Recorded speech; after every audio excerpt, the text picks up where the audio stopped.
Hi friends, అందరికీ నమస్కారం. ఎలా ఉన్నారు? నేను మీ శేఖర్ని. నేను కూడా హ్యాపీగా ఉన్నాను ఫ్రెండ్స్. ఒకటే గుర్తుపెట్టుకోండి, ఈ యొక్క సమ్మర్ అంతా 2024 మే నెల అండ్ అదేవిధంగా అంతకుముందు వచ్చిన ఏప్రిల్ నెల, ఈ మొత్తం ఈ 2 months కూడా ప్రతి ఒక్కరు కూడా ఓటు హక్కు ఉన్నటువంటి వ్యక్తి దగ్గర నుంచి ముసలి వాళ్ళ వరకు ప్రతి ఒక్కరు కూడా ఎంతో టెన్షన్గా గడిపారు. ఈ పొలిటికల్ వేడ్లోనే మనం మొత్తం కూడా ఈ 2 months కూడా కంప్లీట్ అయిపోయింది. ఎస్, కొత్త ప్రభుత్వం, మీరు అనుకున్న ప్రభుత్వం, కొత్త ప్రభుత్వాలు వచ్చాయి. ఎస్, ఇప్పుడు ప్రభుత్వం తన పని తను హ్యాపీగా చేసుకుంటూ ఎదగ వెళ్తుంది. ఎస్, అదేవిధంగా ఇప్పుడు మన పనులు ఇంకా ప్రభుత్వ పనులకు సంబంధించి కానీ పొలిటికల్కి సంబంధించి కానీ మిగతా పనులన్నీ కంప్లీట్ అయిపోయినాయి. కాబట్టి ఇక నుంచి మన పని ఏంటి?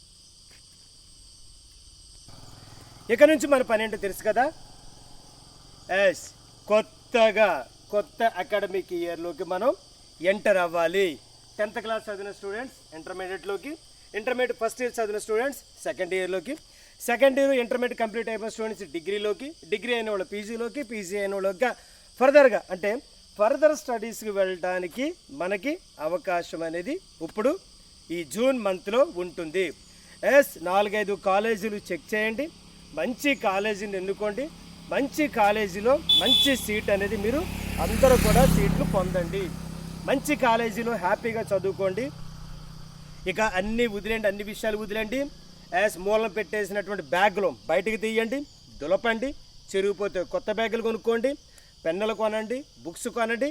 అంటే ప్రతి ఒక్కరు కూడా ఎడ్యుకేషన్కి సంసిద్ధం కండి, చదువుకోవడానికి సంసిద్ధం కండి. మనం చదువుకునే పిల్లలం. యాజ్ పేరెంట్స్ ఉన్నా ఎవరు ఉన్నా సరే ప్రతి ఒక్కరు కూడా హ్యాపీగా వాళ్ళు ఇంటికాడ ఉంటారు. కానీ ఎవ్వరు కూడా అకాడమిక్ ఇయర్ని వేస్ట్ చేసుకోవద్దు. పడ్డారు అంటే చక్కగా ఏదైనా ఫెయిల్ అయిపోయారు అనుకోండి, ఇప్పుడు మళ్ళీ లెగిస్తారు. మళ్ళీ సప్లై రాశారు కాబట్టి రిజల్ట్ వస్తుంది, మళ్ళీ పాస్ అవుతారు. ఆ రిజల్ట్ కోసం చూడకుండా మంచి కాలేజీలో సీట్ని వెళ్ళి సీటు సంపాదించండి. బాగా చదువుకోండి, కష్టపడండి. నిన్నటి రోజు తిరిగి రాదు, నిన్నటి రోజు తిరిగి రాదు. రేపటి రోజు మనకి ఎద్దరికి పోతూ ఉంటుంది. కాబట్టి ప్రతిరోజు కూడా మనకి చాలా ఇంపార్టెంట్. అర్థమవుతుందా ఫ్రెండ్స్? అందుకని ప్రతి ఒక్కరు హ్యాపీగా చదువుకోండి, కష్టపడండి. ఎస్, మంచిగా మీ పేరెంట్స్కి మంచిగా ఉన్నతమైనటువంటి వ్యక్తిగా మీ పేరెంట్స్ విషయంలో నువ్వు మారాలని మనస్ఫూర్తిగా కోరుకుంటున్నాను. నెక్స్ట్ మంచి ఉద్యోగం సంపాదించి నీ తల్లిదండ్రుల్ని చక్కగా హ్యాపీగా చూసుకో. అలా చేయాలంటే కనుక ముందు నువ్వు స్టడీ పరంగా ఎద్దరికి వెళ్ళాలి. మీ ఊర్లో ఎవరైనా నా సబ్స్క్రైబర్స్ ఉన్నటువంటి వ్యక్తులందరికీ కూడా పేరు పేరున తెలియజేస్తున్నానండి. మన ఊర్లో ఎవరైనా చదువుకొని విద్యార్థి ఉంటే వాళ్ళకి కొద్దిగా మోటివేషన్ చెప్పండి, లేదా నా నెంబర్ ఇవ్వండి. నేను వాళ్ళతో మాట్లాడతాను. నేను వెళ్ళి వాళ్ళ దగ్గర కూర్చుని చదువుకునే, అవసరమైతే డిస్టెన్స్లో చదువుకునేలాగా నేను ప్లాన్ చేస్తాను. కాబట్టి ప్రతి ఒక్కరిని చదివించవలసిన బాధ్యత నా సబ్స్క్రైబర్గా నీకు కూడా కొంత బాధ్యత మీ ఊర్లో తీసుకోవాలి. స్టూడెంట్స్ చక్కగా హ్యాపీగా చదువుకోండి, దూరంగా వెళ్ళండి. గర్ల్స్, అమ్మాయిలు, మీకు లైఫ్ అంతా కూడా ప్రభుత్వం అంతా కూడా మీ ఏపీ ఉంది. దయచేసి గర్ల్స్ అందరూ కూడా కష్టపడి ఇష్టపడి చదువుకోండి అమ్మా. ఎవ్వరూ కూడా ఖాళీగా ఉండొద్దు. హ్యాపీగా మంచి భవిష్యత్తు ఉంది మీకు, మంచి మంచి ఉద్యోగాలు మీకు రెడీగా ఉన్నాయి. అర్థమైందా? ప్రభుత్వాలు కూడా మనకి సపోర్ట్లు ఉన్నాయి. అంతేగాని చదువుకోండి. ఎవ్వరు కూడా ఖాళీగా ఉండొద్దు, ఎవ్వరు కూడా ఖాళీగా ఉండొద్దు. 21 సంవత్సరం వరకు గ్రాడ్యుయేషన్ అయ్యే వరకు చదవవలసిన బాధ్యత నీదే. 21 సంవత్సరం వరకు గ్రాడ్యుయేషన్ కంప్లీట్ చేయవలసిన బాధ్యత నీది. అక్కడ వరకు కూడా దయచేసి ఎవరు వెనకకు చూడకండి. తల్లిదండ్రులు మీకు సపోర్ట్ ఇస్తారు, గవర్నమెంట్ మీకు సపోర్ట్ ఇస్తుంది, తల్లిదండ్రులు ప్రేమ ఉంటుంది, మాలాంటి టీచర్ల యొక్క మంచి మోటివేషన్ క్లాసులు ఉంటాయి. ఇవన్నీ బేస్ చేసుకుని దయచేసి మీరు చదువుకోండి, కష్టపడి ఎదురుకెళ్ళండి. రాబోయే తరము మీకు ఓకేనా, మీకు చక్కగా హ్యాపీగా వాళ్ళకి హ్యాపీగా చూసుకోవాలంటే కనుక ఇప్పుడు మీరు చదువుకుని తీరాలి. చిన్న చిన్న ఏజెన్సీ గ్రామాల్లో ప్రతి ఊరు కూడా నేను వెళ్తూ ఉంటాను. పోలవరం దగ్గర నుంచి పోలవరం నియోజకవర్గం, గోపాలపురం నియోజకవర్గం, ఇలా చంద్రపూర్ నియోజకవర్గం, ప్రతి విలేజ్ నేను వెళ్తాను. ప్రతి విలేజ్లో కూడా వెళ్ళినప్పుడు కొంతమంది చిన్న చిన్న పిల్లలు కూడా 10th class అయిన తర్వాత లేదా ఇంటర్మీడియట్ సగంలో ఆపేసి మ్యారేజ్లు చేస్తూ ఉంటారు. ఓకేనా? అటువంటి ధోరణి ఇక నుంచి వద్దు. దయచేసి నా ఛానల్ ద్వారా నా సబ్స్క్రైబర్లు ఉన్నటువంటి 60 సంవత్సరాల వ్యక్తులు ఉన్నారు, 50 సంవత్సరాల వ్యక్తులు ఉన్నారు, పెద్దలు ఉన్నారు, ఓకేనా, అదేవిధంగా 18 సంవత్సరాల పిల్లలు ఉన్నారు.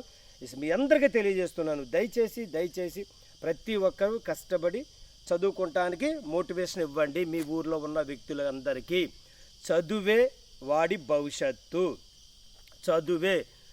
ఇక చిన్న పొలం పనులు చేయడానికి తల్లిదండ్రులు ఉన్నారు, తల్లిదండ్రులు పొలం పని చేస్తారు కానీ బిడ్డలను కూడా పొలం పనులు చేయించకండి. చదువుకుంటే ఈజీ మార్గాలు ఉన్నాయి, ప్రభుత్వం కూడా బోర్డంత సపోర్ట్ ఇస్తుంది. మీ చేతిలో డబ్బులేమీ పెట్టవసరం లేదు, ప్రభుత్వమే చూసుకుంటుంది. ఫ్రీ హాస్టల్స్ ఉన్నాయి, ఓకేనా, ఫ్రీగా ఉండేటువంటి కొన్ని కాలేజీలు ఉన్నాయి.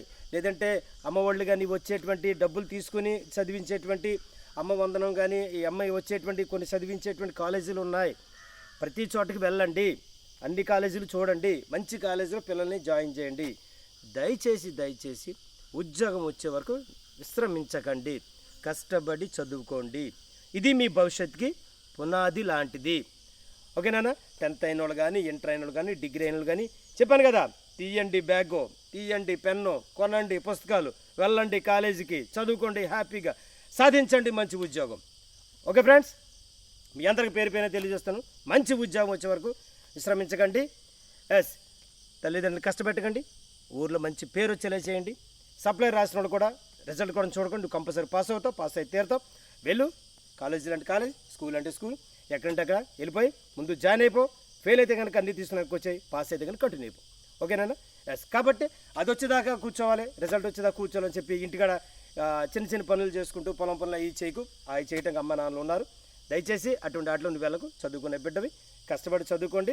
నా పెద్దలందరూ కూడా, నాకు సబ్స్క్రైబర్లో ఉన్నటువంటి పెద్దలందరూ కూడా ఊర్లో ఉన్నటువంటి వ్యక్తులకి తెలియజేయండి, పేరున తెలియజేయండి. వాళ్ళకి ఏదైనా అవసరమైతే కనుక నన్ను కాంటాక్ట్ చేయమండి. నేను వాళ్ళకి మోటివేషన్ ఇచ్చి ఏదోలాగా కనీసం డిస్టెన్స్ నన్ను చదివేలాగా ప్లాన్ చేస్తూ మన సబ్స్క్రైబర్లు అందరూ హ్యాపీగా చక్కగా ఉండేలాగా తెలియజేస్తాను. ఇదే విధంగా ఈ 2 months కూడా మీకు ఏజెన్సీలో చిన్ని ఆహ్లాదకరమైనటువంటి వాతావరణాలు, మంచి ఇప్పుడు కూడా నేను ఏజెన్సీలో ఉన్నాను, లంకాలపల్లి అనే చిన్న ఊర్లో ఉన్నాను. ఇక్కడ కూడా చిన్న ఏరియాలో మీకు అన్నీ తెలియజేశాను. మన ఏజెన్సీ గ్రామం మొత్తం కూడా మ్యాక్సిమం నేను కవర్ చేసి మీకు చూపించానని నా వీడియోస్ ద్వారా తెలియజేస్తున్నాను. ఇక నుంచి మళ్ళీ మోటివేషన్ క్లాసుల్లోకి వెళ్దాం, మళ్ళీ ఎడ్యుకేషన్లోకి వెళ్దాం, మళ్ళీ క్లాసుల్లోకి వెళ్దాం. స్టార్టింగ్లో మనం ఎలా అయితే ఉన్నామో ఎస్ అలాగా మళ్ళీ ఎడ్యుకేషన్కి వెళ్ళి కొత్త మోటివేషన్ క్లాసులు మీ అందరికీ రెడీగా ఉంచాను. అవి మళ్ళీ అకాడమిక్ ఇయర్ జూన్ 13వ తారీఖు నుంచి 12వ తారీఖు నుంచి, ఈ నెల జూన్ 12వ తారీఖు నుంచి మళ్ళీ మన మోటివేషన్ క్లాసులు స్టార్ట్ అవుతాయి. అప్పటి వరకు చిన్న వీడియో చేస్తూ ఉంటాను, చూసి ఎంజాయ్ చేయండి, సబ్స్క్రైబ్ చేయించండి ఫ్రెండ్స్, పంపండి అందరికీ. మంచి విషయాలే కదా మీరు వింటున్నారు, నా సబ్స్క్రైబర్గా మీరు వింటున్నారు. మనోడికి సపోర్ట్ ఇవ్వండి, ఫ్రెండ్స్ అందరికి షేర్ చేయండి, లైక్ చేయండి, కామెంట్ చేయండి. నేను ఇంకా ఎలా ఎదురుకి వెళ్ళాలి ఏంటి అనేది నాకు తెలియజేయండి అన్న, ఓకేనమ్మా. బాయ్, పేరున బాయ్ తెలియజేసుకుంటూ మీ శేఖర్ సార్, బాయ్ నాన్న.